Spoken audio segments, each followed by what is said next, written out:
Paper. I present our podcasts and I'm the review editor. And I'm here with Jenny Waldman, director of the Art Fund. So we're going to start in a moment. So give us a little bit of time just to get everybody in, and then we can begin. We are here, of course, celebrating the Museum of the Year, which for the first time was won by all the shortlists, by 5 museums. And we'll be asking Jenny all about that in a moment.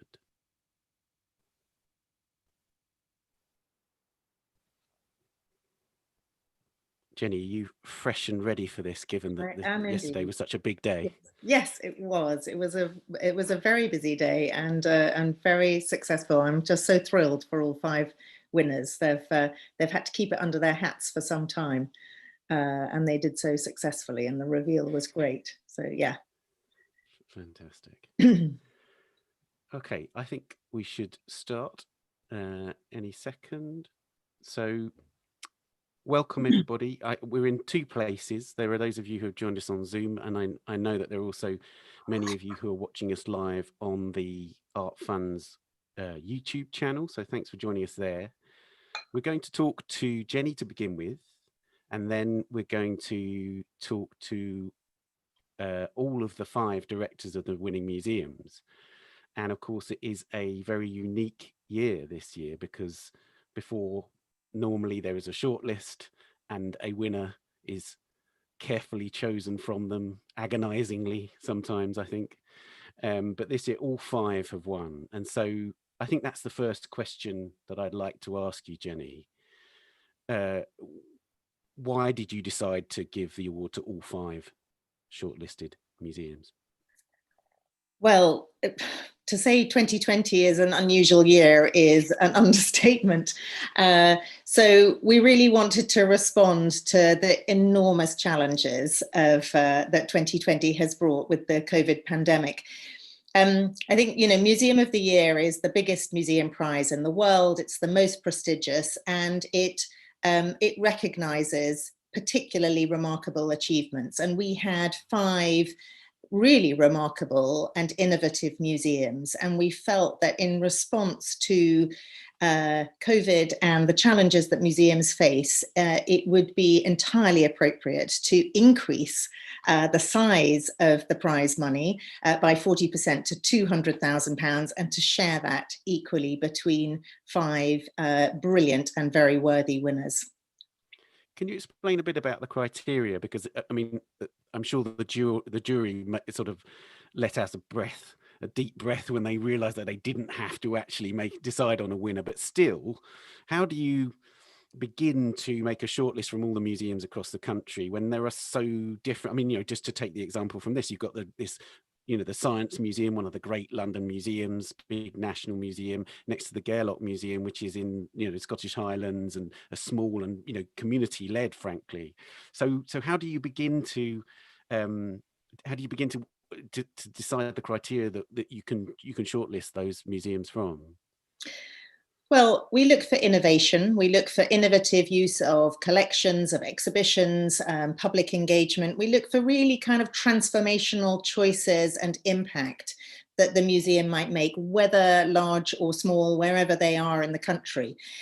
We look for creative use of digital and technology, and creative use of spaces to really bring more people in and engage more people from communities, from wider communities and visitors with their collections or exhibitions.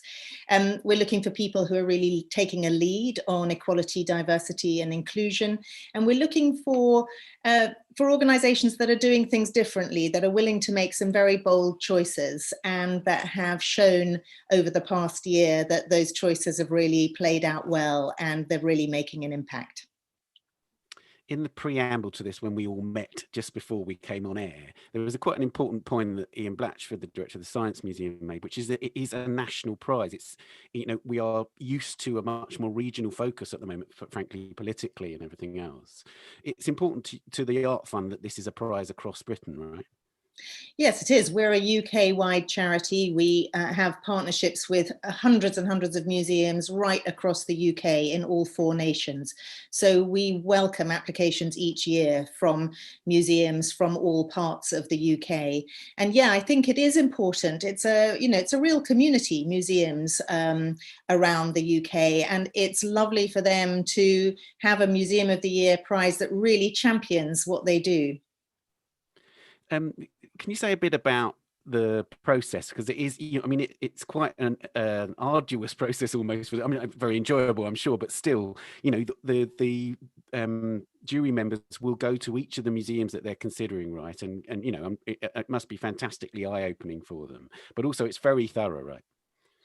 Well, it is very thorough. We had a fantastic jury this year, chaired by Dame Liz Forgan, one of the Art Fund trustees. And we had Jago Cooper, who's the curator of the Americas at the British Museum. We had the artist Ryan Gander. We had Melanie Keane, director of the Wellcome Collection, and me.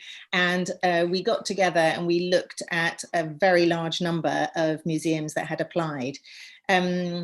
Because this year we made that selection just before lockdown, we were then unable to go to the museums, which is what in every other year the Art Fund judges have done. And I think that has been really unfortunate for us as judges. We were all saying only yesterday that we really should go on the trip in any case as soon as we're able to. So what we did instead is we looked at video material that the long listed museums had sent in. We looked at their applications, we looked at the citations that had been made. So yeah, it was a very thorough process. And of course, we know a lot about all of those museums and about what they've achieved. And we're incredibly thrilled for the 5 winners, because we think that they are, they're not only remarkable in themselves, but they just show the length and breadth of the UK, quite what an incredible museum sector we have in this country. And really those museums are, much valued locally, but also hugely admired internationally. And of course, the jury itself is deliberately very diverse. You've got very museum-y people, but then you'll have an artist who may well have shown their work in a museum. It's Ryan Gander this year. It's deliberate, that choice, isn't it, to encourage that diversity of experience? Yeah, I think so. And I think that some of us come into the judging panel as museum experts and people who've worked in museums all their lives. Others really much more as audience. Others as artists who might have shown in museums, or people who've engaged with museums for lots of different reasons. And I mean, I think that we change the judging panel each year, but we're always trying to look for that mix of perspectives and a diverse range of opinions. That's great. I think we're going to bring in the directors of the museums now. Just to say the way that we're going to do it, obviously we've got a big panel. So what we'll do is we'll try and cover broadly the major themes, I guess, that the 5 winners of the museums suggest to us, and try to reflect obviously the current moment. Yes, the Museum of the Year essentially was awarded for what they'd done last year and up into the early months of this year, but one cannot ignore the present situation for museums. So let's welcome the directors. So that's Ian Blatchford, who's the director and chief executive of the Science Museum Group. Karen Buchanan, who's the curator of the Gairloch Museum, Margot Heller, who is the director of the South London Gallery, Joe Hill, who's the director of the Towner in Eastbourne, and Christine Rue, who is the director of the Art Gallery she's the Art Gallery and Museums Manager at Aberdeen Art Gallery. So welcome all of you. Thank you.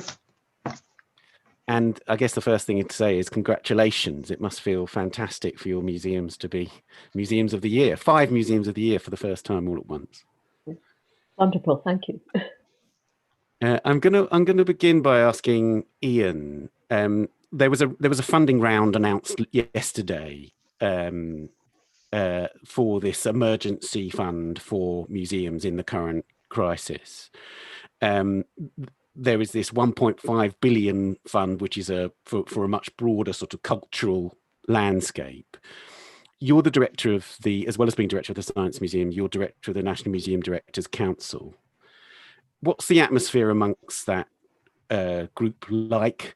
How happy are you with the kind of support from government that you're getting? I think our perspective for this year is pretty good, actually. I mean, many museums benefited from the announcement yesterday. There's another round for bigger applications and also loan support coming up. The scheme is well designed, and the decisions look pretty robust to me. I think the issue is, as in fact Jenny said in the press this morning, it's actually next year, because I think so often the economic impact of these things takes longer to appear. So in the near term, I would say that we ask the government to do certain things. And as I said in a previous interview, I would give them about 9.5 out of 10 for responding. So in the short term, uncharacteristically of a museum person, I would say, you know, the government listened and did well. Okay, well, let's talk about the Museum of the Year this year, and in that context, because I think one of the key things that emerges when you read the material about all of the museums this year, it's community. And I want to go to the in a way the museum which is most community driven and emerged directly from its community, which is the Gairloch Museum. And Karen, can you say something about the founding of the museum and how it emerged from that community and how you've developed it since? Sure. The museum was founded in 1977 by volunteers from within the community. And there were, I suppose, two catalysts. One was a Pictish stone that was looking for a home, a rare example of a Pictish stone found on the West Coast mainland. But also there was a local branch of a heritage society, and people kept turning up with objects, and it was recognized that if we didn't start keeping and looking after these objects, that they just weren't going to survive. So it was a direct response, I think, to wanting to preserve that heritage. And the museum has grown since then. The community is very much at the heart and soul of it. All of our directors are volunteers. In fact, if I look to other Highland museums, quite a few of them now don't even have a professional curator. So they are entirely run from within their communities. We're lucky that we still can maintain a professional curator. So volunteers, as I say, they're at the heart and soul of it and involved in every aspect of what we do. And sorry, can I just say also that I'm so pleased that looking at the press today, that they have really picked up on that community involvement and people power aspect of our award. That's great.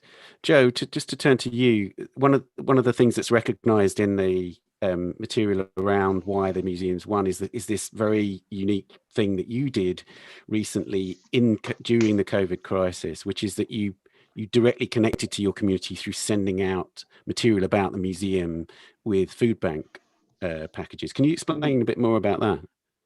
Yeah, absolutely, Ben. I think, well, it was something that when we were sort of in lockdown and we were dealing with the situation, we wanted very much to connect with our audiences, I suppose, recognizing how important this organization is to people that live within the town and people just coming in. I've been very moved since I got here a few years ago by the numbers of people that just use the building as that resource. And I think that's where our vision has gone, is to sort of take that even further. But obviously during lockdown, we weren't able to allow people to come in and have that safe space. And we did everything like everybody else, moving things online digitally, but we wanted to do something tangible. So we put together some materials packs of basic art materials and some activities as well, and sort of bits of sort of sketchbooks and things.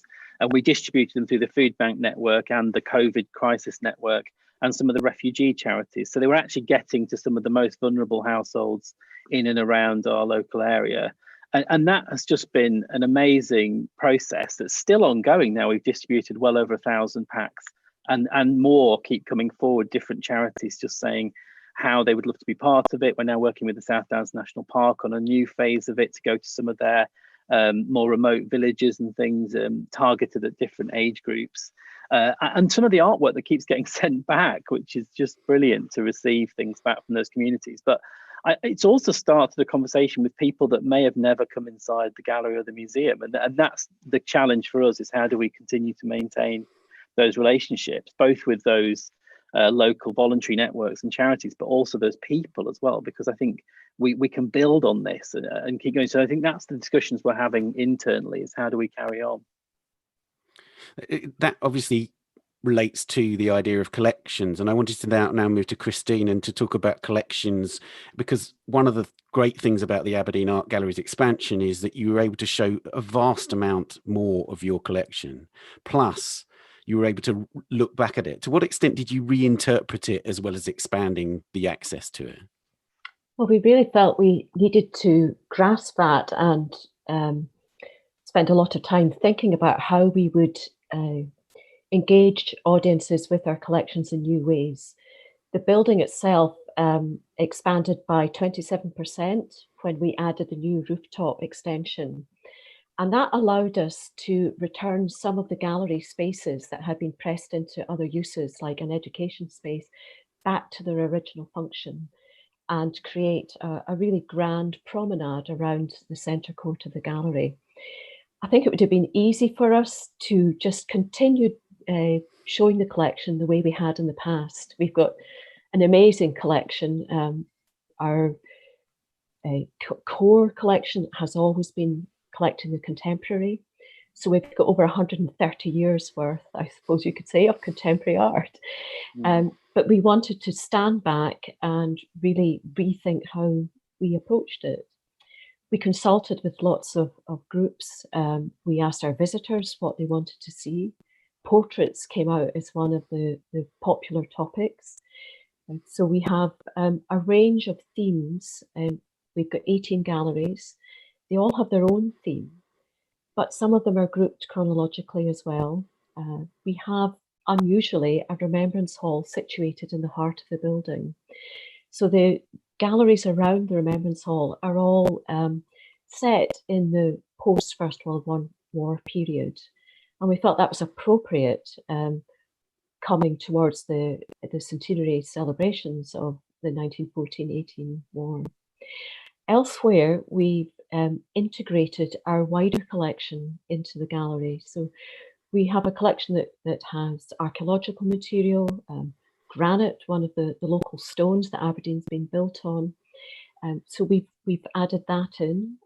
In our gallery about portraits, we looked to some of our heritage collections and have included coins, flatback figures, carte de visite, and explored how carte de visite has now become the selfie. And in fact, in that room, you can actually take your own selfie and see it appear on the wall. So it was a real challenge for our curators. We were asking them to think afresh and anew, and I think they responded marvellously to it. Margot, let's turn to you, because of course you don't have a collection. So well, it's a bit complex, but you are fundamentally an exhibitions venue, and obviously you've opened this fantastic space, the fire station. I wonder how that has allowed you to expand what you can offer your visitors and your community more generally, because obviously if you just had the existing South London Gallery, it limited your ability to program certain things, right? Yeah, I mean, the fire station building, which opened in September 2018 and was donated to the South London Gallery, which is kind of quite an incredible thing in itself, has been a complete game changer and totally transformative for us in terms of the scope and ambition of the exhibitions we can program. So, for example, we show new contemporaries, which involves, large numbers of artists. It was 57, I think, last year. And then for solo shows as well, for example, Jan Vo last year was the first artist to have a solo show presented in our main space, but then also across 3 floors of the fire station, which are very different scale space. They're kind of a domestic scale spaces. So it's really exciting proposition for the artists to be showing work there. And our current show with Anne Veronica Janssens is also across both spaces. But it's also been transformative in terms of how we can engage with people living on our doorstep, which is something that we've been doing for many, many years. but it's allowed us more flexibility and to introduce an archive space, for example, so we can show our digitized archives of our nearly 130-year history. And there's an interactive map which links in the kind of cultural history of the local area with the architectural and economic and sociological history of the area. There's also an artist studio, so this idea of, you know, artists, living artists being at the heart of what we do is also further explored. And then there's a small education space and a communal kitchen. So, you know, this idea of inviting people in, if you cook in a space, I think you have a very different relationship. It's kind of anti-institutional in a way, and kind of trying to really reverse that idea of the museum always being the host and inviting people in and inviting other people to take on that role of host. So it's still very much a work in progress, but it's been really wonderful to have this additional space to play with. Ian, what Margot's saying there about, in a way, curating different kinds of engagement, it seems to me is crucial now in terms of the way that the national museums can operate. To what extent do you feel like COVID is a game changer in terms of just your ability to sustain what you were doing before, or a total recalibration in a way of how national museums engage with audiences and just fundamentally make programs? Gosh, that's a big question. Well, I think the most important thing is to hold our nerve and not rush to learn lessons, because obviously museums, especially if they're as old as mine, do have a slight historic perspective, having lived through many world wars. And also, you know, before lockdown, I would say that the reputation of British museums and galleries around the world was sky high in terms of their collections and innovation. I mean, I spent my life flying around the world or receiving international delegations. So I think you have to be careful, but I suppose there are a couple of things that strike me that I've learned about my museum, and the other nationals I think would agree. And the first is the good and the bad of digital. So obviously our digital audiences have grown enormously. And, you know, we had a wonderful partnership with BBC Bite Size, for example, helping kids do their science homework. But also we learned something which I'm sure colleagues have also learned, which is actually quite shocking, which is how few children still have digital access. In fact, in some of our museums, because we have 5 museums in the group, my learning colleagues have actually been going around to schools and people's houses handing out homework because people don't have computers. So don't worship digital, even though it's very important. I think the other really interesting opportunity for national museums is actually being more British for a period. So, you know, my museum, about 35% of our visitors are overseas. For some of the nationals, it's 75%. And so because there are no overseas visitors, actually, we're hoping that the British will fall in love with their own collections again. And it's been great when you look at social media. If you look at the things that people say, for example, about going to the National Gallery, it's wonderful because people say, actually, it's a really amazing place and the collection is incredible. So there are great opportunities there. I mean, the short term, all of us have moved our entire exhibition programs into you know, a year ahead. And I think that's going to be quite challenging. But if anyone tells you that international exhibitions are dead, then they're a fool. Because actually my in tray is full of loan requests from Japan and India and China. And also someone's got to mention the Brexit word. I mean, I think that as we go forward, you know, the national museums have a huge cultural diplomacy role. And that I think is going to be needed more than ever. So it's been rough, but let's not rush to learn lessons because that's probably quite unwise. I wondered about, I mean, we've been talking about communities in terms of their involvement directly with the institutions and the way that we can reach out to audiences, communities. But obviously the community, I wanted to talk a little bit about community and staff. And I know this is a difficult situation, but we can't ignore the fact that there are job losses happening at museums, national museums especially, we're hearing a lot about. Ian, again, I just wondered if you could say something about, you know, is there a collective will amongst directors to protect jobs as you know, and to look after staff and to seek ways to minimize the damage in that area? Because it you know, it's one of the things that we've learned over the past few weeks is that so many people are suddenly very precarious. Yeah, well, I think there are several factors at play. I mean, obviously, we're under great pressure because for most of the national museums, our audience numbers are very much lower than normal. I mean, about 20%. And also many of us are only open 5 days a week. But I think we're trying to protect our museums for two reasons. The first is something that was sort of lurking in a comment that Karen made earlier, which is expertise.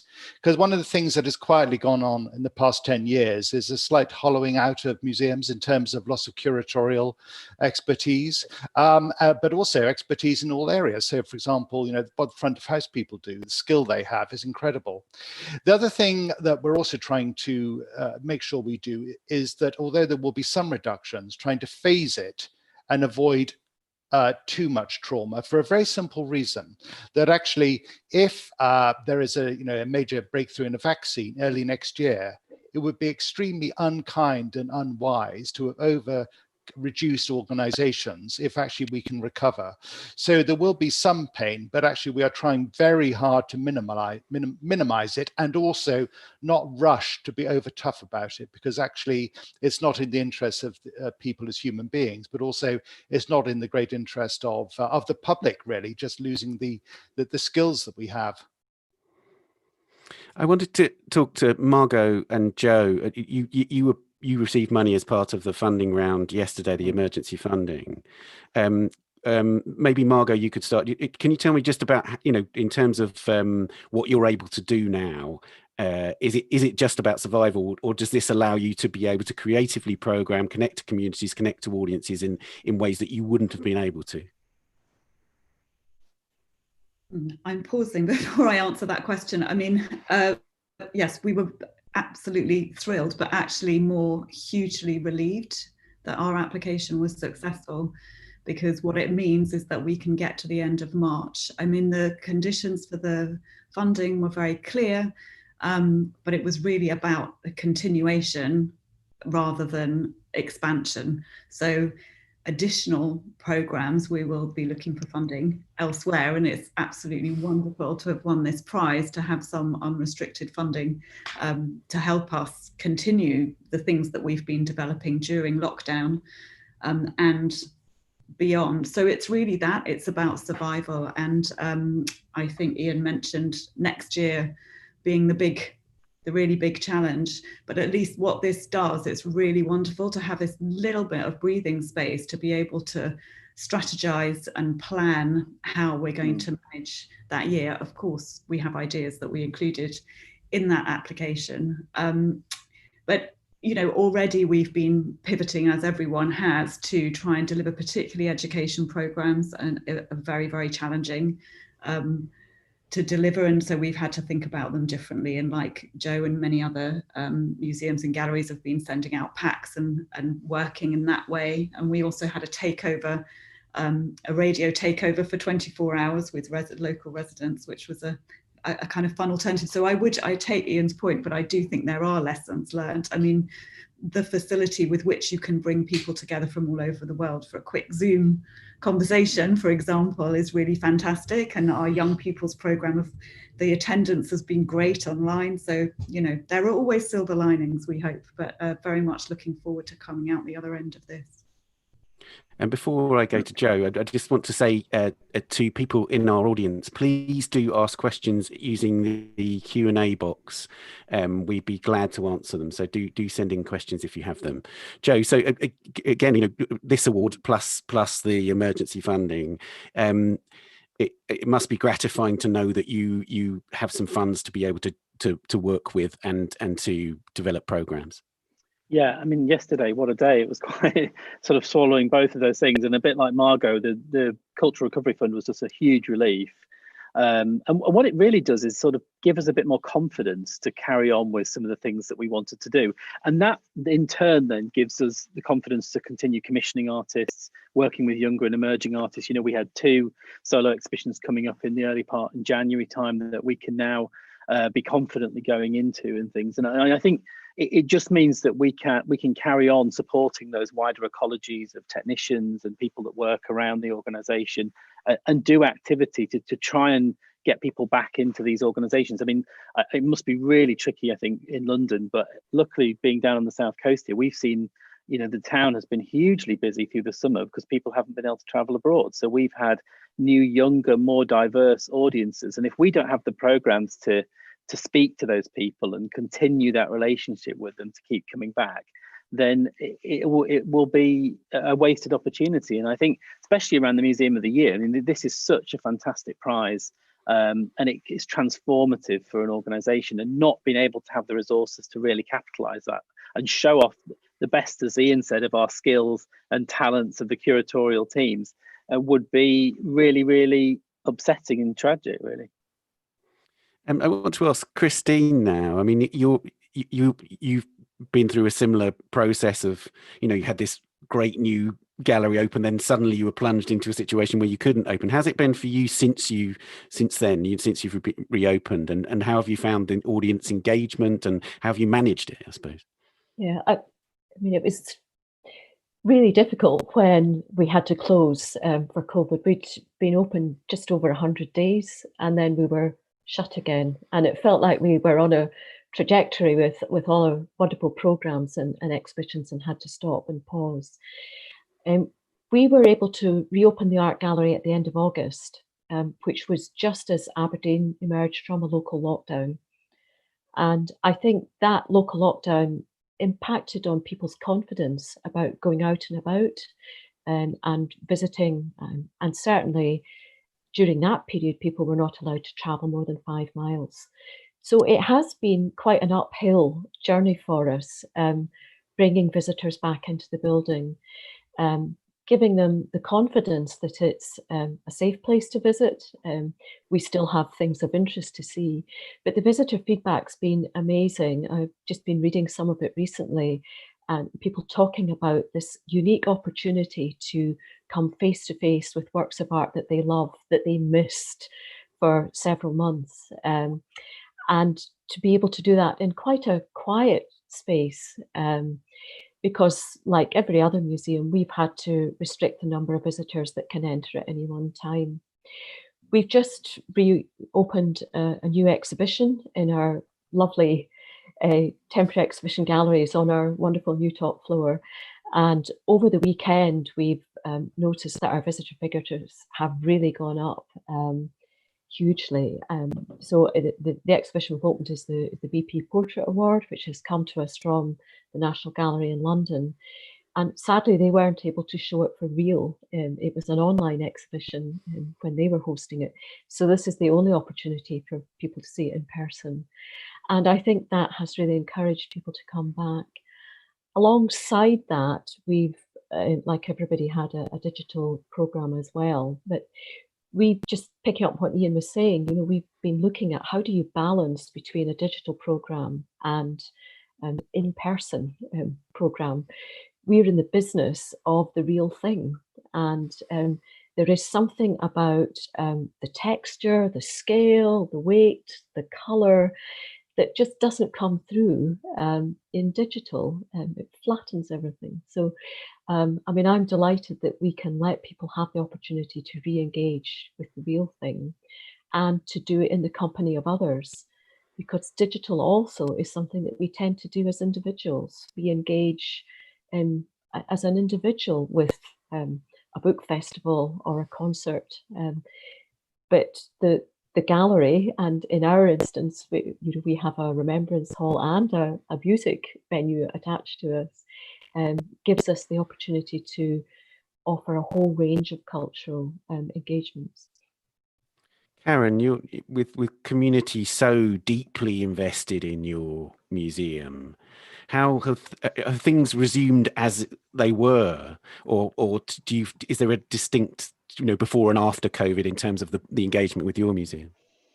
Yes, good question. I think first of all, it's important to remember that we're a very seasonal destination here. And we have, in a way, two different types of visitors. We have those who are visitors to the area and those who visit the museum but live in the area. And what we find is that the visitors to the area, I think, are perhaps less cautious. They're obviously traveling and they are happier to come into the museum. And our figures have been, I think, pretty good in contrast to others that I've seen. So we were, when we first started, operating at about a third of our usual visitor numbers, but we've raised that to about half now. And our retail is actually above 50%. So we're pleased with that. But we have, unfortunately, very much noticed that we're not seeing our local visitors. We're not seeing the museum membership coming in to nearly the same degree. And I think that does reflect a general unease about perhaps mixing with visitors and just generally being out and about at the moment. That's fascinating. I wonder, it'd be so interesting to see, we'll come back to this perhaps, but it'd be so interesting to see what the visibility of winning the Museum of the Year does to that, both in terms of local pride or that sort of, excitement that might generate, but also in terms of the visitors from outside. We'll come back to that in a moment. I just want to ask a few audience questions. Thank you everybody for contributing. Okay, first question, and open to any of you. Do the museums have any international artist calls at this time, and or artist residencies? I imagine with travel restricted, it must be quite difficult to do international artist calls. Margot, do you have a residency program, and it has been very international in the past? Yes, I mean, we have a residency program that is that focuses on recent graduates from UK art schools, which has just come to an end, but we've very much focused on having international artists come and be in residence and do projects, often working with different communities, so on exhibitions, and that's just had to be put on hold for the time being, which is not surprising. And even our current show by Anne-Veronica Janssens, who's a Brussels-based artist, was heartbroken because she wasn't able to come due to the quarantine rules, so we had to carry her around on a laptop on Zoom to install the show, which was a new experience, but we tried to, well, we did embrace it as positively as possible. But we just have to hang on in there until we come out of the other side of this. And we've got a show with American artist Christina Qualls next March, and I'm very much hoping, as is she, that by then people will be able to travel much more freely. Anybody else want to answer anything about residencies? Ian? Yeah, although I can't tell you their name, we're doing a wonderful project with one of America's most famous contemporary artists, which will be an installation in medicine, which in fact the Art Fund is a lead funder on. And actually, it has been, going back to something Margot said earlier, amazing how actually we've managed to manage that relationship and sign off the project just remotely. I mean, I being an old-fashioned art snob, thought, well, unless I can touch the thing, it won't work. But actually, it's been amazing how it's been possible to do that. And it does actually raise some quite interesting questions about our practice and how carbon wasteful it is, if you see what I mean. So yeah, we're working with lots of international artists on our future exhibitions. And I think that is one area where the paradigm has shifted dramatically, because actually the artists are relishing working in that way rather than fighting against it. It seems to me also museum directors relishing it. I spoke to Frances Morris on the Art Newspaper podcast with the Week in Art, and she was saying she'd been in Tokyo, New York, various other places in the world all in one day, and still had time to do other stuff, proper curating in between, not hanging around in airports, etc. Joe, did you want to say something? Yeah, I mean, I just wanted to pick up on something Ian said earlier and how important it will be to get back to that international conversation around, particularly around the sort of Brexit. Actually, we mustn't lose sight, and we're continuing to work like Margot with hopefully with an international artist in January, which could be very tricky, but we'll find a way. And we've just opened Town International as well, which was meant to be the first biennial international show. And again, we've been wandering around the gallery with laptops. But on the residency point, I think we've just actually gone really local thinking about residencies. So for this week, we've invited Christine and Jennifer Binney to be a resident in our new studio space. So again, like Margot, bringing making into the gallery as part of the process, actually having art being made here as you come in. So all this week, Christine and Jennifer have really sort of embraced some of the safety measures and things and done some wonderful things around performance and making So if you do come into town this week, you can talk to them and see them making on the ground floor. I think I'll move on to the next question, if that's okay. Anybody else want to say anything about residencies? No. Next question. Is the emergency funding UK-wide or for England only? Actually, our Scottish curators, can you chime in on that? What's the situation in terms of Scottish funding? There's a separate Scottish fund which has been released for civic museums, which would be the fund that we would be eligible for. We're in the middle of that funding round at the moment, so applications, I'm sure, will be being put together. Likewise, there's a fund of 4 million for the independent museums in Scotland, which is being administered by Museums Galleries Scotland and is in progress. Great. Okay, thanks for that.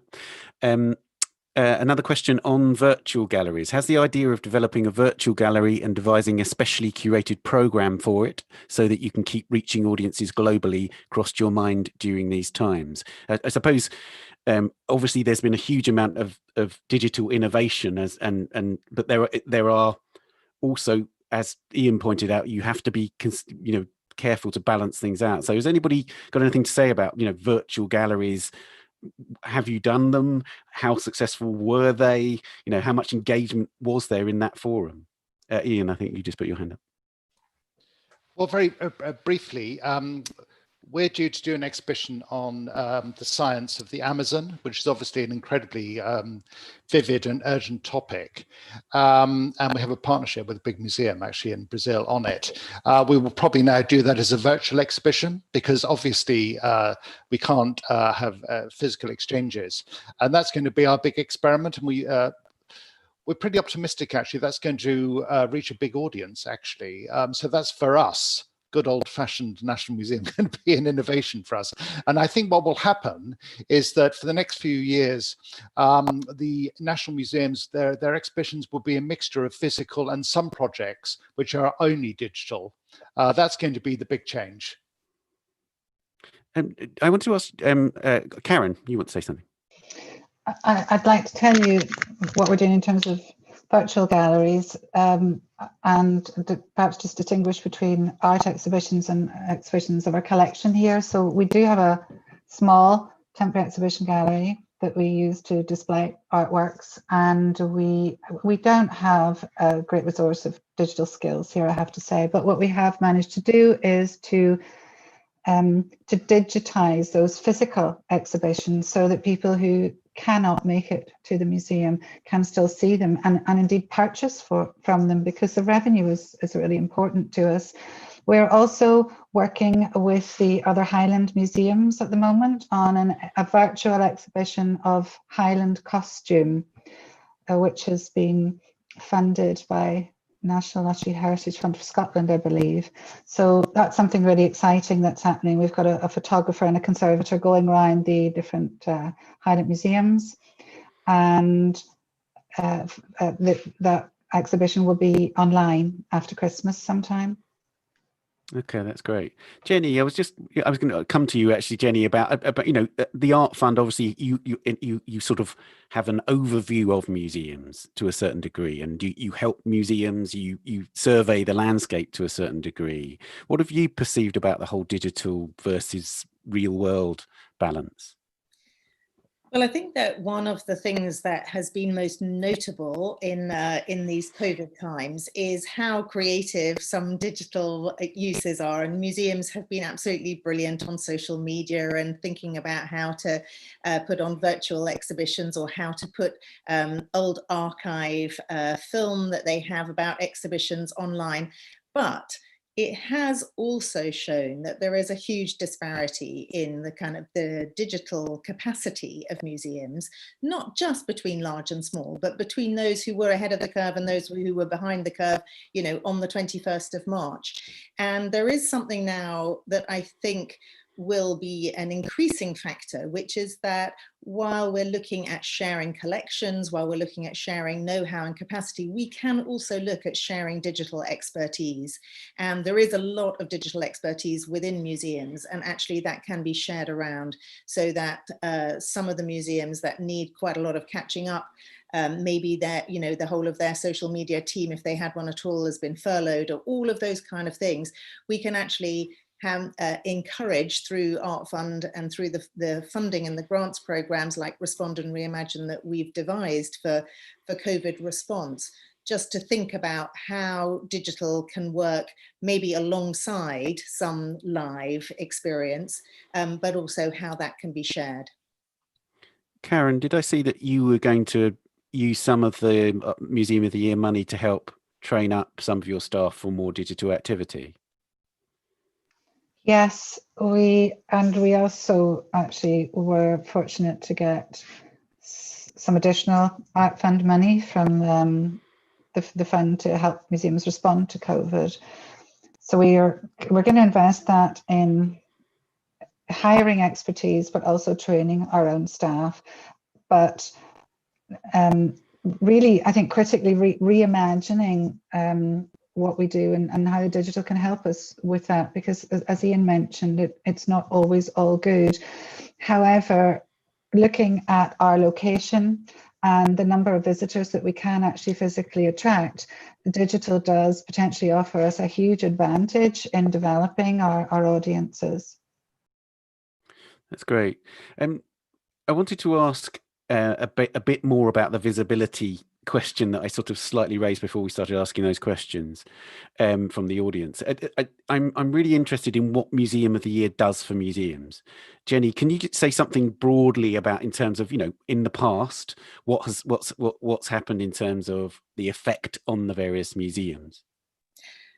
Well, in the past, it's had a real positive impact on museums, particularly around visitor numbers, and visitor numbers in previous winners have really shot up. Yorkshire Sculpture Park, St Fagans in Cardiff, saw huge increases in visitor numbers. I think also there is a sort of local pride that comes with winning Museum of the Year, as well as a sort of regional and national pride as well, that actually the spotlight is on you, and that, you know, the museum in your patch, in your city or village or town, has won this great accolade. So I think there are a lot of different things that come from it, but yeah, visibility is absolutely part of it. And I think that, you know, our winning directors around the table now have had quite an evening and morning already of media attention, which is all great. And I hope that that does drive visitors. Obviously this year it's a little different, so we would say, you know, visit digitally as well as in person, but also just bear in mind that, you know, museums are here to stay. So if you can't visit today, you can visit tomorrow or next year. Joe, in terms of, you know, again, in relation to this sort of digital physical thing, obviously the awareness that comes with winning a prize like this is significant in terms of what you can tell your potential audiences as well as your regular visitors. You've already talked about the ways in which you reach out. Can you say something about how, you know, what are the key tools that you have at your disposal that can now allow you to kind of reach out to broader communities? I mean, is social media a particularly powerful tool as it seems to be, or are, you know, old-fashioned means of engagements with communities just as vital as they always were? Well, I think the digital conversation is a really interesting one, and I think we've all touched on the sort of investment that's required to do it effectively. And I think Christine's point about actually seeing certain things just put online is not quite good enough. And I'm really interested in how you commission effectively for digital. And we're starting to see that process now to come in with galleries. Rather than putting existing content online, they're actually commissioning artists to respond digitally, which I think that's where you gets really exciting around the digital. But in terms of sort of growing audiences and things, I mean, we have a mixture, really. Actually, we've got a growing sort of younger audience. I mean, Eastbourne, despite its perceptions, is actually really becoming quite a young town and a very family focused town. So things like Facebook and different social media outlets are actually our vital way of communicating with some of those those people. But I mean, the one thing around the Museum of the Year prize is really thinking about how, you know, we've got some very big centres of very culturally active audiences like Brighton, Hastings on our doorstep, and all of those people will naturally gravitate towards London to go to museums and galleries. But just having an accolade like this and it being spread across digital and print media means that they'll just think, oh, actually, maybe we should think about looking along the coast. And particularly now when people feel less confident about traveling up to London, it's a really key driver of things. And as I said earlier, we've already seen a sort of really healthy audience over the summer, as we thought, as people have sort of come to Eastbourne that may have gone abroad traditionally. And we want to try and keep them. So I think the digital certainly seems to respond with some of our younger audiences. Christine, I was interested by what you were saying about the sort of the real enthusiasm to come back to the gallery. There's a curious balance at the moment, isn't there, between the obvious concern people have about entering public spaces, but also a kind of thirst for real culture. How do you explain to audiences that, you know, your space is safe, and welcoming, and people will be able to enjoy it just as much as they always have? Because it is a dilemma for museums at the moment, isn't it? It is, but I was really pleased to hear Grayson Perry say last night on the One Show that this is a great time to visit galleries and museums. You know, it was fantastic. I mean, we've approached it by putting lots of information out there on our website on your arrival to the building, so that there's no surprises. So, you know, remember to bring your face covering, you know, comply with social distancing, etc. But I think a lot of it then comes down to the staff in the building, making people feel welcome and allaying any fears that they might have. And as far as we could, we've allowed people to wander freely around our space. We've got a marvelous big central atrium. We have lots of beautiful spaces. We've got 2 terraces that people can go out and see views across the city. So we've lots of room that people can wander without feeling they're going to bump into somebody. And those pinch points are where we put in a one-way system. But there's only a couple of those across the building. So I think it's a mixture. It's about getting your messaging out in advance, but also ensuring that when people do come, it's easy for them to come in and they can feel relaxed and comfortable. I'd imagine that's really crucial for you, isn't it, Margot, too? I mean, one of the great things about the South London Gallery is this enormous variety of small spaces, apart from anything else, and different sort of environments for seeing the work.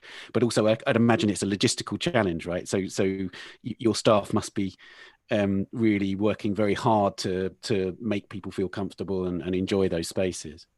Yeah, well, I mean, our visitor figures are down a bit, as you would expect.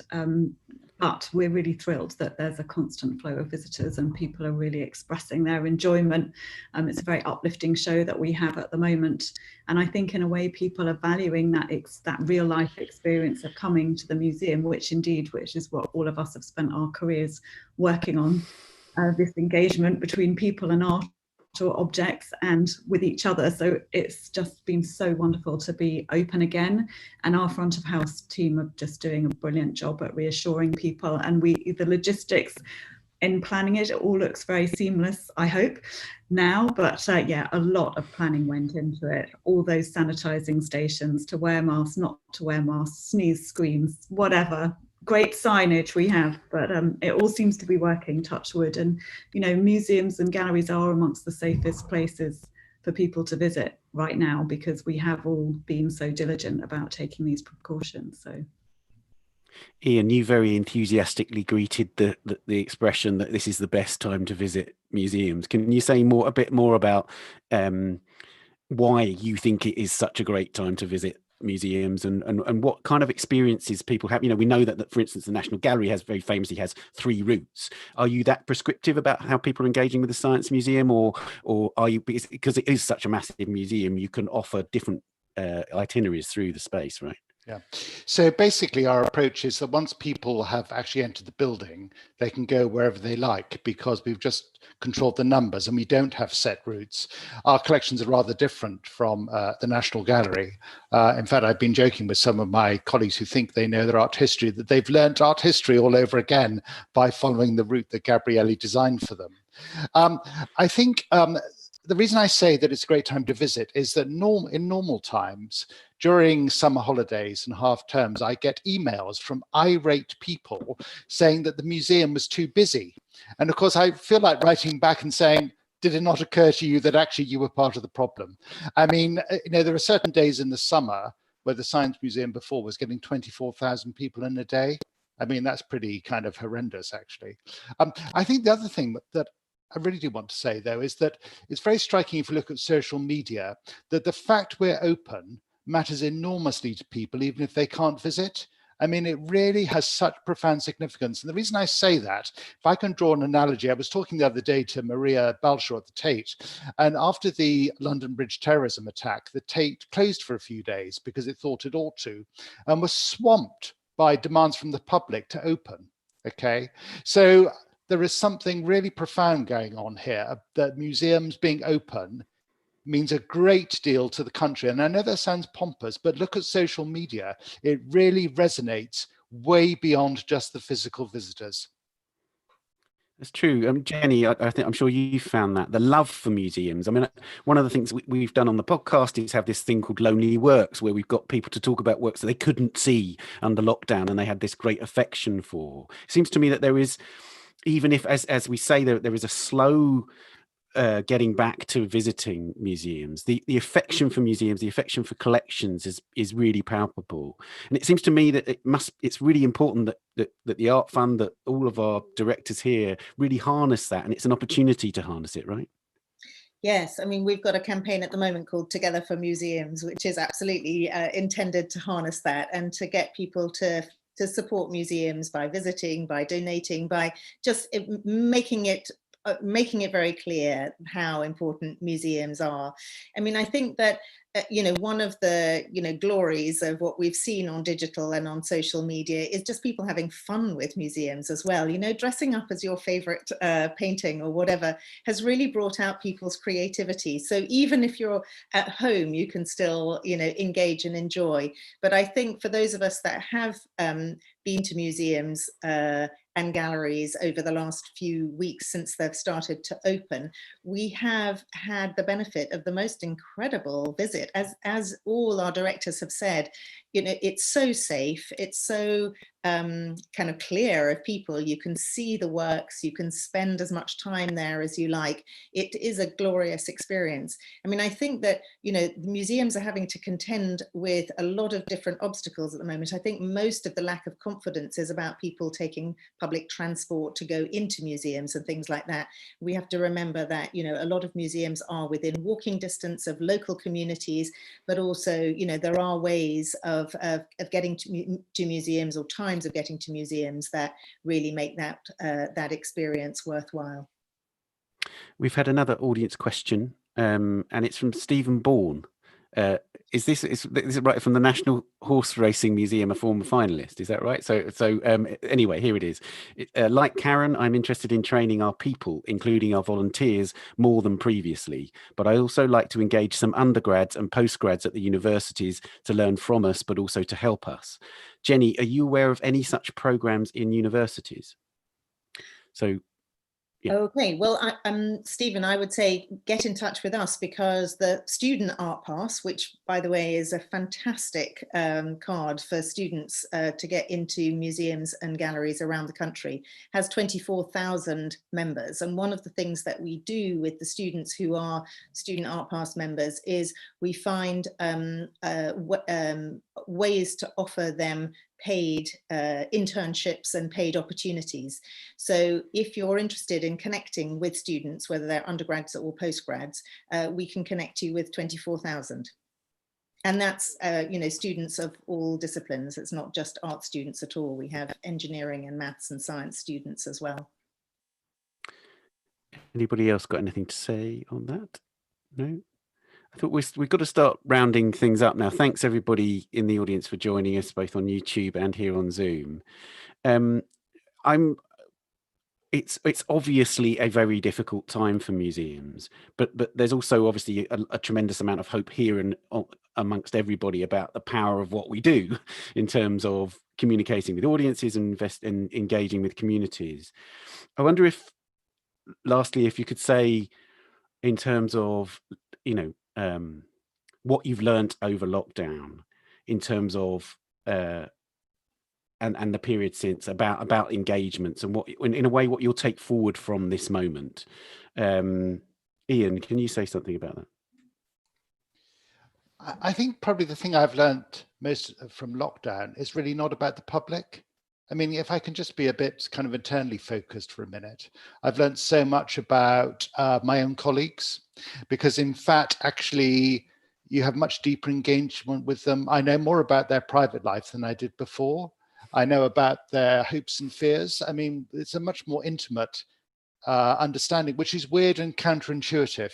It's also why the prize matters, by the way. We talk about the public, but I can't stress enough the morale boost right now has been absolutely awesome. I mean, it could not be more perfect.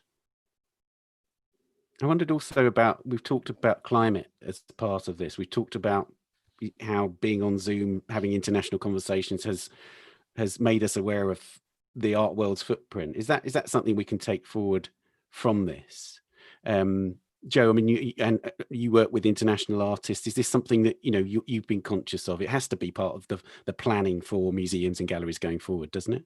Absolutely. I mean, actually, Town has also had a curatorial and an acquisitions policy that's really focused on landscape and changing environment for most of its time, and it's been around almost 100 years. And actually, we worked with Caroline Lucas on our last curated collection display, which is really about finding ways that we can think about what is the role of arts and culture in the debate on the environment. And actually, we'll be having a live discussion on that on Thursday, which is starting to unpack what that is. And part of that is, how do we make these buildings that use a lot of electricity to keep them humidity and temperature controlled, and then shipping artworks across the world. And I think some of the digital bits that Ian's talked about, how certainly we can reduce how many meetings we travel to and how many we can do things like that on Zoom. But I still think people will want to see artworks from different parts of the world. And I think we just have to do it in the most sustainable and efficient way. So working in partnership with many different museums. I think one artwork coming for a single exhibition from the US is problematic, but actually if it's touring around Europe and the UK, then it's much more beneficial to everybody. So, but it's absolutely at the heart of some of the conversations we're having about the next phase of how we develop the organisation. I'm conscious also, before we came on air, as it were, and also now, that the museum community is a community. You directors have been talking to each other over the last couple of days. You expressing enthusiasm for each other's museums. Karen, is there a sense in which you feel museums can talk to each other more now, can somehow exploit this sort of new sense of community and a kind of closeness amongst other museums and learn from each other? Yes, I think in many ways, and not least for us, is breaking down geographical barriers.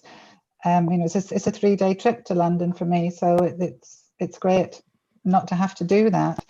And one of the huge pleasures and advantages for us of being one of the winners of this year's Art Fan Museum of the Year prize will be working with the other winners and learning from them.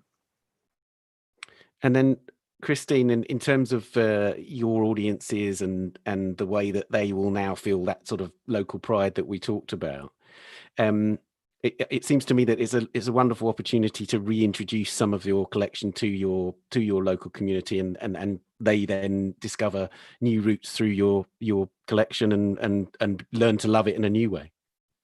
Yeah, I think that's right, and we're doing that through digital as well as through in-person visits to the gallery. So we have taken the opportunity to create online exhibitions, but going forward, we're now considering how we work with some of our target groups.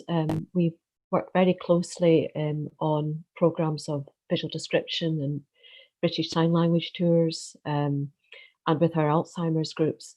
So we're now moving quite a lot of that online as well, until the time when we can all meet together in person again back in the gallery.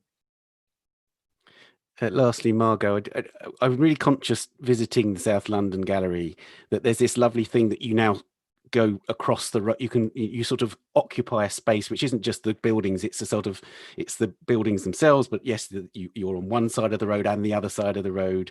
And I love the fact that it does feel rooted in much more than just a building now. And it seems to me that this is symbolic of the way that museums are now. You exist as physical spaces, but you have a sort of symbolic value much more broadly than that physical space.